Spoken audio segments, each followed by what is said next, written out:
Newton ngasidi nongmata tawdaba maongda yu taptay ngauraga masa phaw chatpa ngamdana hairaga gari du yam wana khamlaga changai masadu haibana khudi amok thizilli uprang upaga tai inunganbi pakhatna chensilli machabu chingkhat ke tawbada ye Christian na sauna laurai mangonda sokano noi kanagum amtana mangonda thengba yaroi asuk fataba macha nongmata asumna tawba nate mapa ay ama leiri haibagi respect machet ama phawba yaudaba chawre sange sinine Newton namfuda hogoli aduga kapladuna yam pendana hairei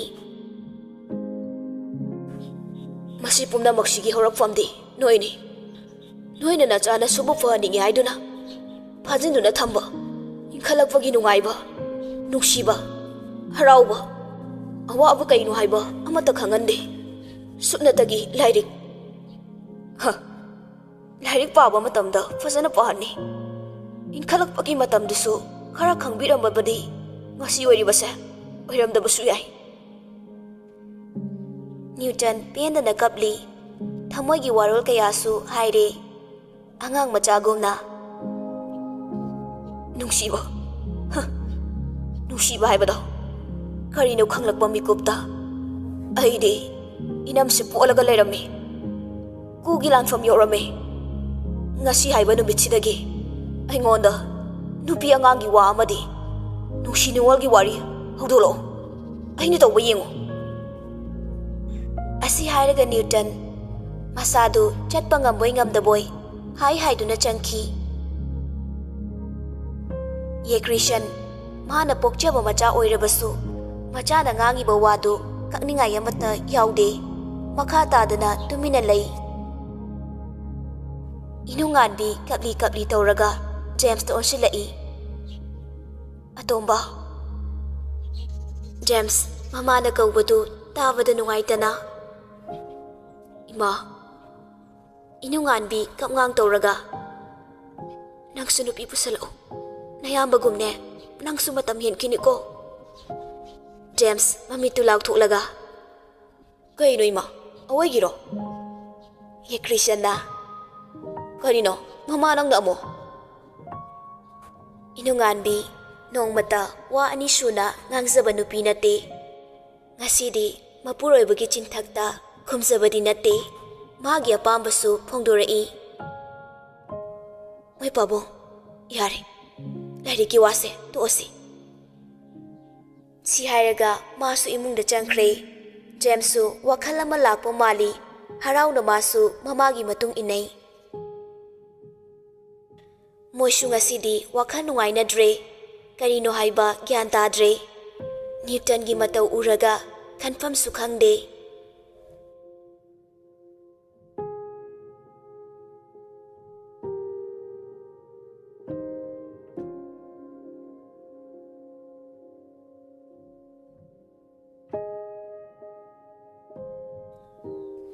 somdana kamdauri pictru maupagi sostigi kanna nongan badagi langli amuksu phone hanjin tauze adubu block thambira male sungchat chatre test kaya su thai adubu hanba kawba leite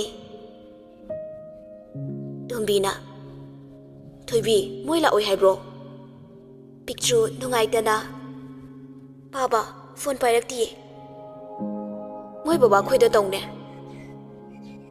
pictru achau hoida oina phone tawrai achau okladuna ibema pupo noi lakhiroidro achau sorsang no hondo I ngayakti tumina lei pictru na amuksu hairei pupo achau khangpre khangna au taine ngasido lakpa yararoi hayeng laage ibema noi baba khoi su sauro no hayuko hoi haige ado kaka do aikhoi gi number block thame achawna wa thaidorai amuksu nungai khiroi khaladuna masune thabak chindana tawrini ado pupo kaka do engon sawo pharabo Achau tapna. Saudrese. Pupune kono toroke ko. Asi hairaga phone du kai. Asumna matam di hausin kre. Sandyagi matam ni. Sandyagi dan thadana baloi baga. Picture di ngarang Henry na sauna haikiba. Wahai sing du ningsing laga. Masadu leita fong khangzade. Mabu sauduna lawala aroidra. Mabu kaina ni haikibadu ningsingi. Baba, ay chalagi hai ba? Kaka do yam saukibane. Ngaktang thinbiyo ba? Thabak na may hauringay. Picture na mabu thinbina ba? Ningay tawrami. Chatraga Henry na hena saurani khanduna. Tombi su upay leita machabu thilai.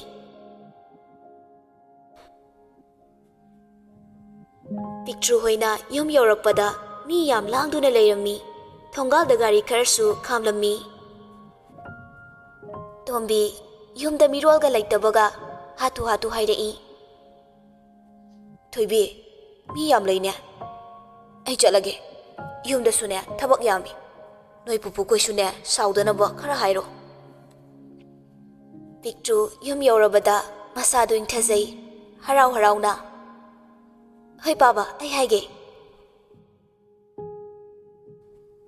Picture na imong changakpada nupi kaya ke mauduna leirami. Achau khoidi ude ka manungda mafilo silibra khangde. Mabu ubada ngakne yengnari mayamdu. Picture masadu ngakpa phawi. Adubu thoidok na khanjilude. Kari leibano khana changai. Muthina picture ubada. Picture na. Muthi kai legi ngasiya. Muthi tumina lukthaduna lei. Picture so kemta hairamdana ka tamna changai. Picture na ka manu hek changakpada angakpani. Divyalaxmi phazaraba phije leiteng amadi sanalikon siduna leiramli. Henry su makuta sel khara pairaga pibagi maongda leirami. Henry na Divyalaxmi bu nushina marai bakta chupiraga paisa kharasu pirai. Dada gi thoi nang nakok fawba chikanuko. Dada yam thuna nang bulo lakdoine. Se paisa se paisilo. Picture tawramliba mataudu ubada masa pumba tu chungkiba khangaude. Khonjal thoktana sholai. Kaka. Khonjal du tabada Henry amadi Divyalaxmi ngakne yengai. Thongsinda picture lepaga lerambadu ubada Henry na Divyalaxmi bu khara inthoi. Aduga angang picture uhangang bathokidre. Masa pumba loina sumjinkre. Mapidu chadum tarai. Henry Divyalaxmi da amuk yeng. Picture da amuk yeng tawfom khangdana leptuna lei.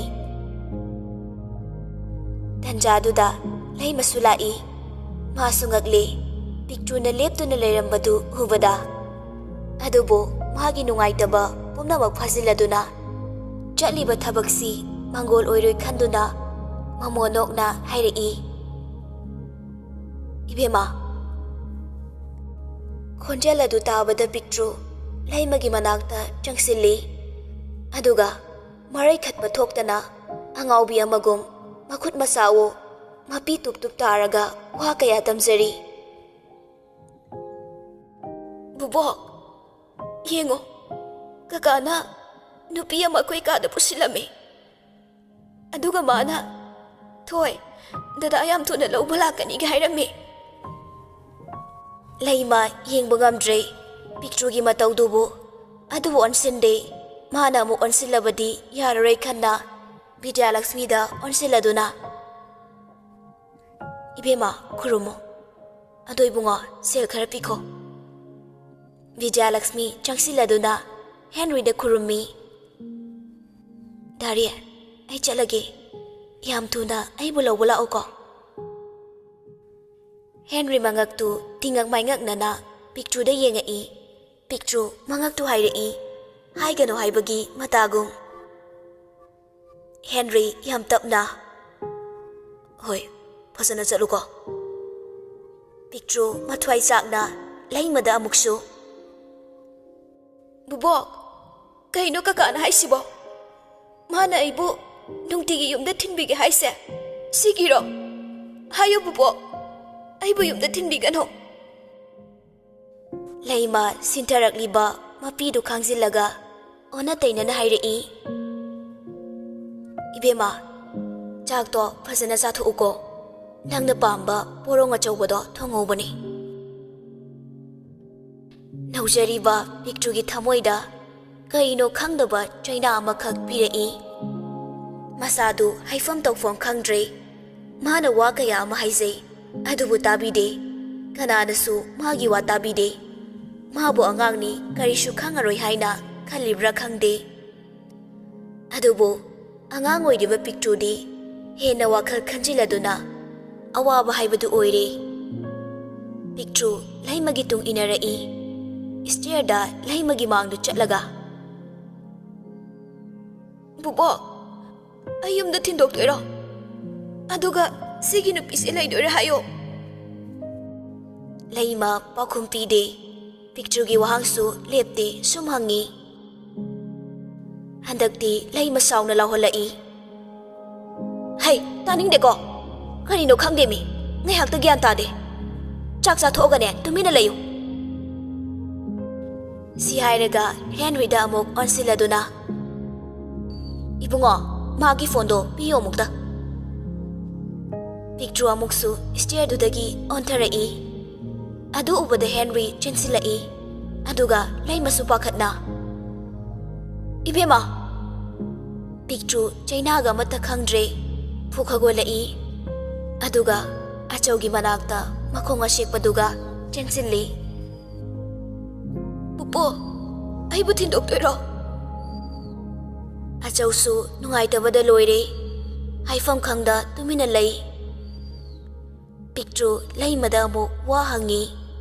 Aduga achawda amuk hangi. Muthida amuk. Lairiba mayamduda amuk. Angawbi haibadu oire. Mana ngangiba saiba. Wa mayamdugi paukhum phangde. Tabinaba kanasu leite.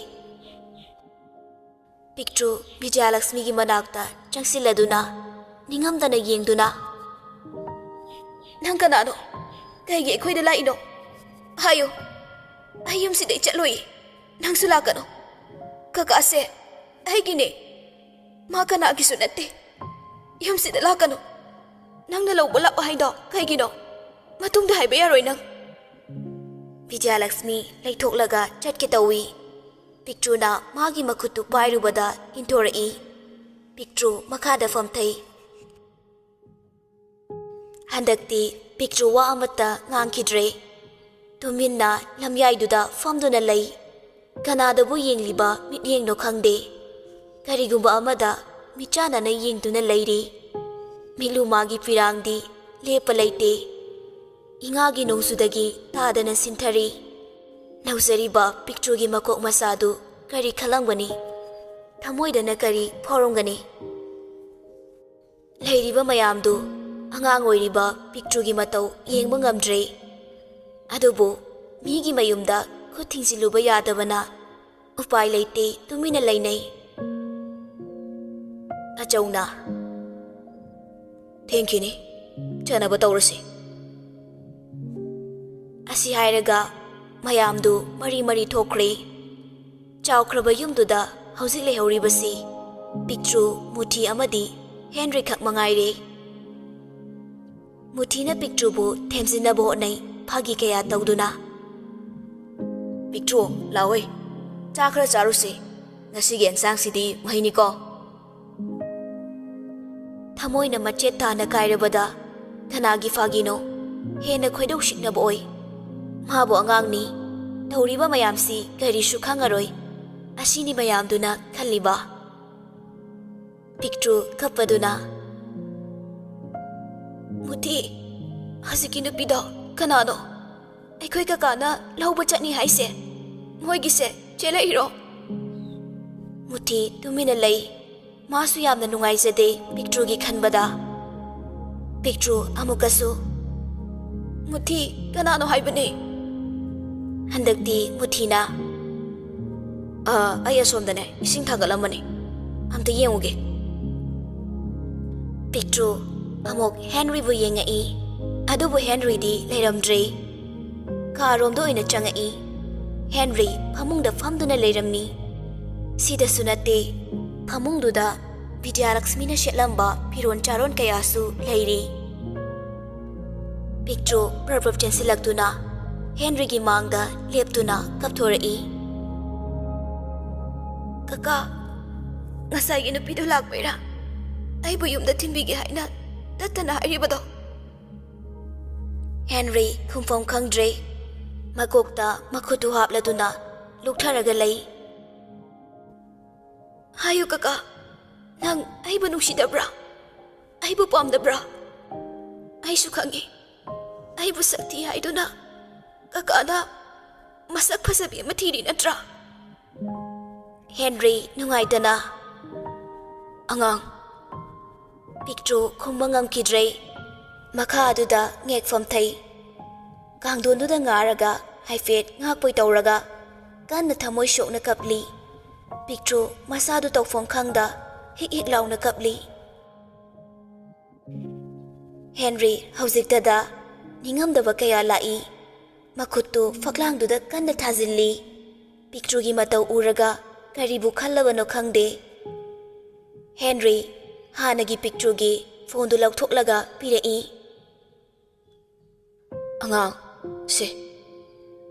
ꯀꯞꯂꯝꯕꯗꯒꯤ ꯍꯦꯟꯔꯤꯗ ꯌꯦꯡꯉꯛꯏ.